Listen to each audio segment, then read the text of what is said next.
Hello everyone, welcome back to health thing with doctor Abhilasha. और आज हम बात करेंगे डेंगू या डेंगी के बारे में। डेंगू एक वायरल डिजीज़ है और ये बरसात के मौसम में तेज़ी से फैलता है। बरसात के मौसम के बाद जब हवा में नमी, मॉइस्चर, ह्यूमिडिटी बढ़ जाता है तो ये इस वायरस के पनपने का बिल्कुल आइडियल कंडीशन हो जाता है, जिसके कारण इस सीज़न में डेंगू के केसेस बहुत ज़्यादा देखने को मिलते हैं।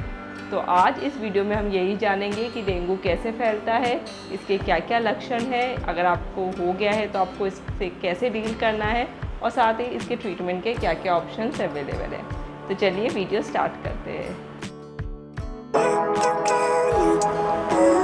डेंगी फ्लेवी वायरस के ग्रुप का एक वायरस है और ये वेक्टर के थ्रू फैलता है। वेक्टर मतलब एक कैरियर के थ्रू फैलता है। और डेंगी वायरस को कौन कैरियर करता है? वो है मॉस्क्यूटो, मच्छर। एडिस एजिप्टी नाम का मच्छर फीमेल मॉस्क्यूटो के बाइट से ये वायरस ह्यूमंस में फैलता है। अच्छा, ये जो बरसात का मौसम है ये मच्छरों के पनपने के लिए भी बहुत अच्छा मौसम माना जाता है, क्योंकि जगह जगह पे पानी इकट्ठा हो जाता है और ये जो आपका एडिस मॉस्क्यूटो है ये साफ़ पानी में पनपता है। तो ये मच्छर के पनपने का भी अच्छा मौसम है, साथ में वायरल डिजीज़ के फैलने का भी अच्छा मौसम है। इसीलिए इस मौसम में डेंगू के इतने सारे केसेस देखने को मिलते हैं। ये वायरस अपना जो साइकिल है वो मच्छर में और ह्यूमन दोनों में कंप्लीट करता है।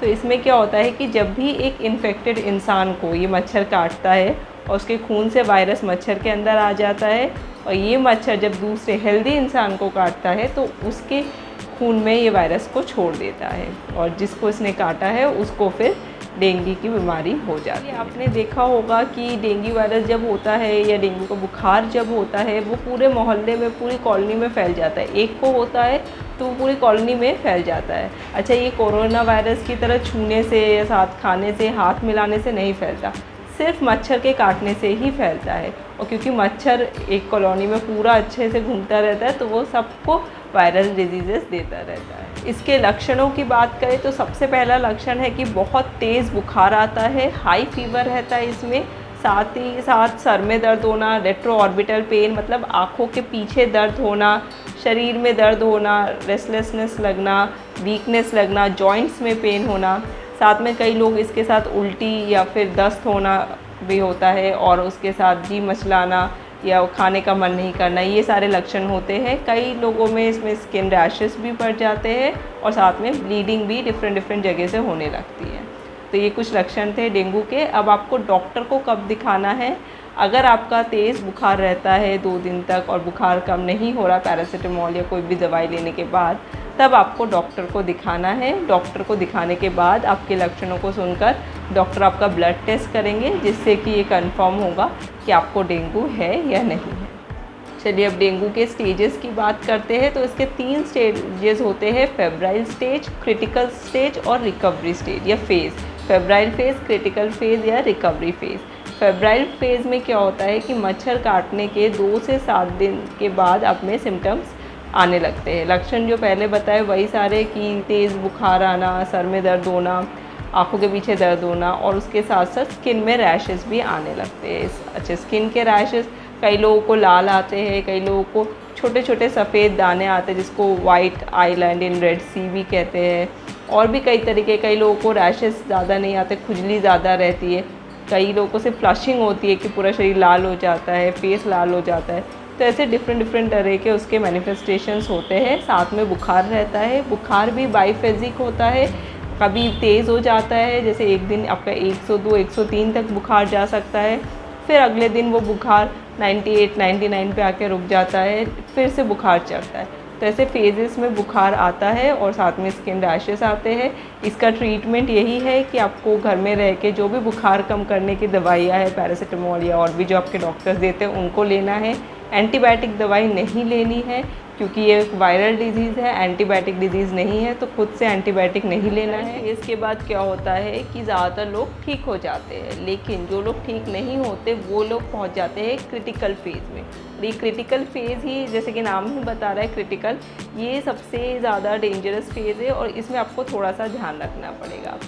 इसमें क्या होता है कि इसमें आपका जो फीवर है वो टेम्परेचर बढ़ता रहता है, साथ में स्किन के रैशेस वगैरह वो जो सिम्टम्स है वो तो आते ही है। इस फेज़ में इंसान में ब्लीडिंग स्टार्ट हो जाती है। आपके नाक से खून निकलने लगता है, गम से खून निकलने लगता है, कई लोगों के स्टूल में खून आने लगता है। तो ये डिफरेंट बॉडी पार्ट से खून निकलने लगता है, तो ये क्रिटिकल फेज मतलब स्टार्ट हो गया है। तब आपको डॉक्टर को दिखाने की ज़रूरत पड़ जाती है और आपको इमीडिएट केयर की भी ज़रूरत पड़ती है।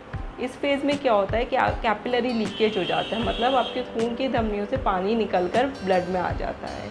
तो उससे क्या होता है, जगह जगह पे पानी भरने लगता है, जैसे आपके चेस्ट पे पानी भर जाता है जिसे प्लूरल इफ्यूजन कहते हैं, या पेट में पानी जमा हो जाता है जिसे एसाइटिस कहते हैं, या फिर जॉइंट्स में पानी जमा होने लगता है, हाथ पैर में सूजन आ जाती है। तो कैपिलरी लीकेज के बाद ये होता है। अब आपका ब्लड से पानी निकल गया तो अब ब्लड प्रेशर कम हो जाता है और पेशेंट शॉक में चला जाता है, कि जिसे कि डेंगू शॉक कहते हैं।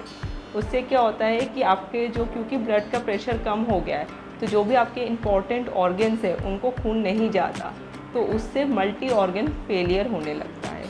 तो ये सारा जो है, इसका ट्रीटमेंट घर में रह के ऑब्वियसली नहीं हो सकता। इसके लिए पेशेंट को हॉस्पिटलाइज होना पड़ता है, और हॉस्पिटल में डॉक्टर की निगरानी में जो भी ट्रीटमेंट होता है वो उसके अकॉर्डिंग पेशेंट टू पेशेंट देते रहते हैं। ये फेज़ इम्पॉर्टेंट क्यों है, क्योंकि बुखार कम होने के बाद 3-4 दिन बाद ये सारे सिम्टम्स आने स्टार्ट होते हैं। तो इसमें आपको ध्यान रखना होता है, जितना अर्ली आप इसमें ट्रीटमेंट लेंगे, जितना अर्ली आप हॉस्पिटलाइज होंगे, उतना ही ज़्यादा अच्छा है। बच्चों में भी पेरेंट्स को बुखार कम हो गया, इसका मतलब ये नहीं कि बच्चा ठीक हो गया आप उसको बिल्कुल ध्यान देना छोड़ दें। आपको ध्यान रखना है कि कहीं उसको नाक से खून तो नहीं आ रहा, उसके स्कूल में खून तो नहीं आ रहा, उसे पूछना है, जिससे कि अगर ये फेज़ आ रहे हैं तो जल्दी से जल्दी आप उसको ट्रीटमेंट दे सकें। फेज़ के बाद अगर पेशेंट क्रिटिकल फेज़ सर्वाइव कर जाता है तो उसके बाद आता है रिकवरी फेज़। ये 2 से 4 दिन तक रहता है। इसमें फिर से वही सारा जनरलाइज वीकनेस, भूख नहीं लगना, स्वेट ही होना, हाथ पैर ठंडे हो जाना, क्योंकि इतना शॉक के बाद पेशेंट रिकवर कर रहा है, तो ये सारे सिम्टम्स, नौसिया, ये सब सिम्टम्स आते हैं। साथ में बुखार और रैशेस वापस से आ जाते हैं। ये 2-4 दिन रहता है, इसका भी फिर सिम्टोमेटिक ट्रीटमेंट होता है और पेशेंट फिर रिकवर कर जाता है। अब बात करते हैं प्रिवेंशन की, तो prevention is always better than cure, और ये एक वायरल डिजीज़ है। जब हमने खुद प्रिवेंशन करके कोविड जैसे बड़े पैंडमिक से बच गए हैं, तो ये डेंगू के एपिडेमिक से भी बच सकते हैं अगर हम सही से इसका प्रिवेंशन करते हैं। तो इसके प्रिवेंशन के लिए सबसे पहले तो आपको ये देखना है कि मच्छर आपको ना काटे और मच्छर पनपने भी ना पाए। तो मच्छर को पनपने नहीं देना है, मच्छर जितने कम रहेंगे उतना ही अच्छा रहेगा। कैसे? सबसे पहला तो यही है कि डेंगू का जो मच्छर है वो साफ़ पानी में पनपता है, ब्रीड करता है। तो आपको जगह जगह चेक करना है अपने आसपास कि कहीं कूलर में या गमलों में मच्छर तो नहीं पनप रहे, और उसके पानी को रेगुलरली चेंज करना है। अगर चेंज नहीं कर सकते तो उसमें केरोसिन ऑयल डाल सकते हैं आप, जिससे कि मच्छर ब्रीड नहीं कर पाएंगे। खुद के प्रिवेंशन के लिए क्या कर सकते हैं, छोटे बच्चों को शाम को, सुबह, स्कूल जहाँ भी जा रहे हैं, फुल स्लीव्स के शर्ट और पैंट पहनाइए। खुद भी फुल स्लीव्स के कपड़े पहनिए, जिससे कि मच्छर ना काटे। रात को सोने के टाइम आप मॉस्किटो रिपेलेंट का यूज़ कर सकते हैं। साथ में सबसे अच्छा नेचुरल वे है मच्छरदानी। मच्छरदानी लगा के भी आप सो सकते हैं, जिससे कि मच्छर आपको नहीं काटेंगे। This brings us to the end of the video. तो ये थी कुछ जानकारी कि डेंगू के वायरस, डेंगू की बीमारी के बारे में और उसके प्रिवेंशन के बारे में। तो आपको ये वीडियो अच्छी लगी होगी। अगर अच्छी लगी है तो प्लीज़ इसे लाइक कीजिए, अपने फ्रेंड्स एंड फैमिली के साथ शेयर कीजिए, अपने सोसाइटी के ग्रुप में शेयर कीजिए, जिससे कि लोग थोड़े सतर्क रहे और आसपास चेक करते रहे कि कहीं मच्छर ब्रीड तो नहीं कर रहे हैं। साथ में अगर आप चैनल पर पहली बार आए हैं तो चैनल को सब्सक्राइब करना मत भूलिए। Healthy living with doctor Abhilasha से जुड़ने के लिए thank you very much. Till we meet next time, stay healthy and stay happy.